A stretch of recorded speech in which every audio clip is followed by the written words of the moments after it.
everybody, welcome to the channel. If you're new here, on this channel I talk with my best friend Ray all about practical information and tools for you guys so that you can live your best, most successful, and most fulfilled lives possible. In today's video, I'm going to be talking about social anxiety, my story of it, how I overcame it, and just to share with you guys so that for those of you who are currently experiencing it or have bouts of it, it's so that you understand that it's a normal thing, it's common, and that you don't have to let it run your life, that there really are ways of navigating through this issue so that you can live your most fulfilled life. By the end of this video, you will have practical tools so that you can navigate through your own social anxiety issues, because trust me guys, I 100% understand how crippling it can be, you know, like how limited opportunities become because of it, and just really how stressful it is to have to deal with it.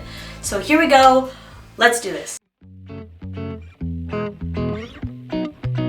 So the way that I define social anxiety, which I think is pretty similar to the general definition of it, is being very, very self-conscious of what other people are going to think of you, and having that fear of what other people think of you be such a degree that you feel fearful of going into social situations. You feel fearful of meeting new people, going into very public places. Really what it comes down to is you have a desire to promote your best self and to just connect with people on a real level. However, there's fears of what other people will think of you that get in the way of you presenting your best self. There's just so many of us who deal with social anxiety issues that label ourselves as I am a socially anxious person, and that right there, the language that you use already, it limits you, because if you're saying that you are a socially anxious person, that's like your identity. Everybody's just a human being, right? We all have our things and we have issues, but we are not our issues, right? We're separate from them. So language is super duper important when it comes to facing head on the issues that we deal with. The way that these issues develop is because of certain experiences that we have growing up. We have all these experiences that build up and eventually turn into things like social anxiety or depression or anger issues or whatever it is, right? So bottom line is, it's not your fault that you have it, and it's not an inherent part of you, because you're you. It's just a matter of pulling out the beautiful parts of you and really recognizing them. I didn't really experience crippling anxiety until after I graduated from college. Up until then, you know, I had it a little bit, certain situations, but for the most part I was okay. What caused my social anxiety as an adult was ending things with the girl that I dated in college. You know, it was one of those things where it was such a powerful connection that we had that once it ended, I completely lost all my confidence. I didn't know who I was anymore, and I blamed myself so much for us ending things, and because of that self-blame, I kept on asking myself, well, what could have I done to make things different? What, you know, maybe if I was this way, or if I did this or that, or said this or that, we would have worked out. So it was me essentially trying to shape my identity around somebody else to make somebody else happy. And that's where all this anxiety came from. After I graduated from college, I worked in this kitchen and, you know, just cutting vegetables, doing whatever, right? And there's like several of us in the kitchen. And as I'm cutting vegetables, I would get panicky because I feel like, oh, I haven't talked in a few minutes. I feel like I should say something. Oh, but if I say this or that, is it gonna come out weird? Or this is me chopping vegetables, I don't know if you could tell, but and I was still so in my head about how can I not come off as weird. And when you come from a place of that, of how can I come off not as weird, that's already kind of setting you back, because first of all, who you are is who you are, right? In whatever way it comes out is just who the you are. So we don't want to come from a place of how can I not be. We want to come from a place of how can I be? What do I want to portray, right? But I think a lot of the times unconsciously we're trying to not be somebody. So you've heard my story, but now I want to give you the practical tools on what you can do specifically so that you can get through and navigate your social anxiety issues. So the 4 tools that I want to give you so that you can navigate through your social anxiety is journaling, taking action, who you surround yourself with, and your ideal self. And I'll explain what that last one is in a minute.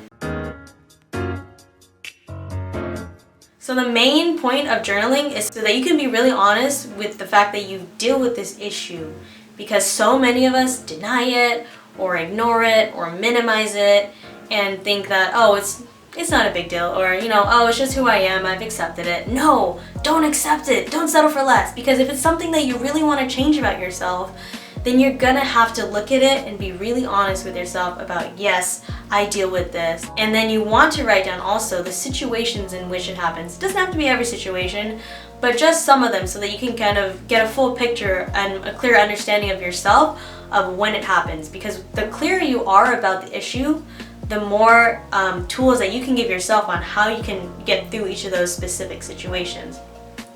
So in these situations that you write down, like the times when they happen, you want to ask yourself, why? Why do I have social anxiety? Social anxiety, and this is how I define social anxiety. These are some of the situations in which I have it, and then start asking yourself why. This question is really, really important, because basically it boils down all these other causes that we think are causing our social anxiety down into a funnel, in which generally there's usually only a couple of big main reasons of why we feel it in the first place. Generally, you want to ask at least 7 times. Try to get to 7 different levels of why, each time going deeper and deeper. Then you can take that one core reason and start looking at how it's applying to all the other situations that you've listed where you feel social anxiety, and really think, okay, if that's the core issue of why I feel so anxious, then how can I combat that? Second one is taking action. For me, what I did is I joined an improv comedy class, which I know for those of you who are dealing with major social anxiety, that sounds like a nightmare. But for me, it really, really has changed my life, to be honest, because what it's done is forced me to face rejection, which is also one of the core fears of social anxiety, is we fear rejection. You have to actually put yourself out there, put yourself in these situations so that you can eventually overcome it. Consistency is key, so we can't just give up after the first or second try, because what you're doing essentially is rewiring your brain. So the neural pathways in our brain that are all focused towards social anxiety, of like, oh, I feel fear in this situation, or like, oh, I'm not good enough, or I don't have good social skills, whatever, those have really strong neural pathways right now. And what you want to do is weaken those neural pathways, which you can do. It is science. And what you have to do is start doing actions that are the opposite of these things. And the more you do it, it's like learning any other skill, like an instrument or writing or whatever. The more you do it, the stronger that these neural pathways are going to get, and the weaker that these other neural pathways are going to get. So it's really just about consistency in taking action. And the third way, which many of you are probably already doing, is surrounding yourself with people that support you. For me, so many times in the past, I would just try and reach out to everybody and try and be friends with everybody, which is honestly not really necessary. There's just going to be some people that you don't click with, and no matter how hard you try, it's just not going to be as great as if it were with somebody that you actually did connect with.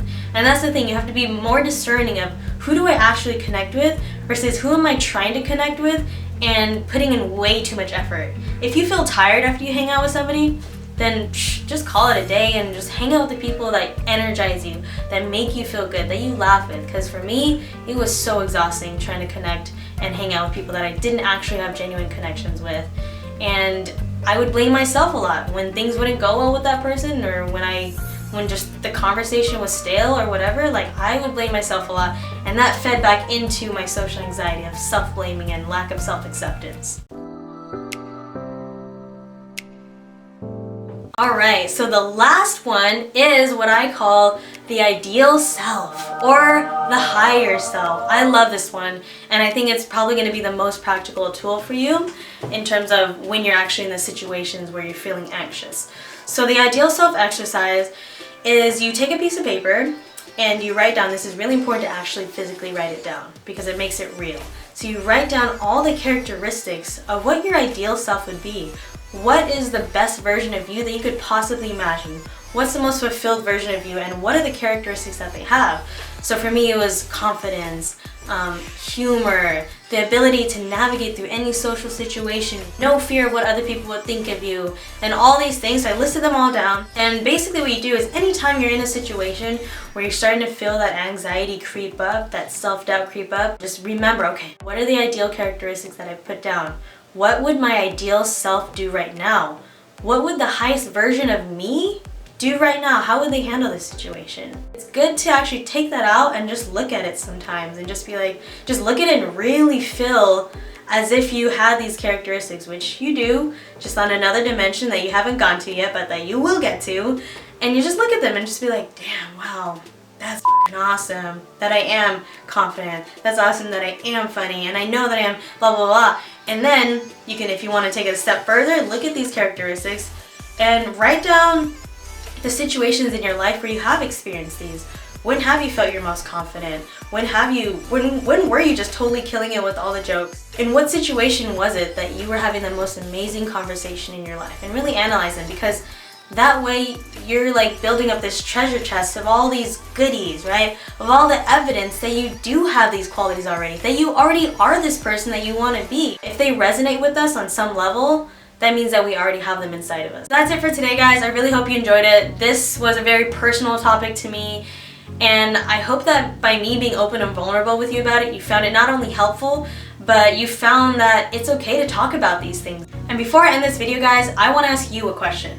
What are some of the ways that you've overcome your social anxiety? In the description box below, I'm going to be putting the handle to my Instagram, so if you want to connect to me personally, then please add me. I'd love to get to know you guys better. And also on my page, I post videos about spirituality, motivation, inspiration, and consciousness. Please don't forget to like and subscribe, because this channel is going to be coming out with a ton more content of stuff like this, where we give you practical tools and information so that you can start to shift your perspective and then shift your life so that you can become the most fulfilled and successful and happy version of yourself.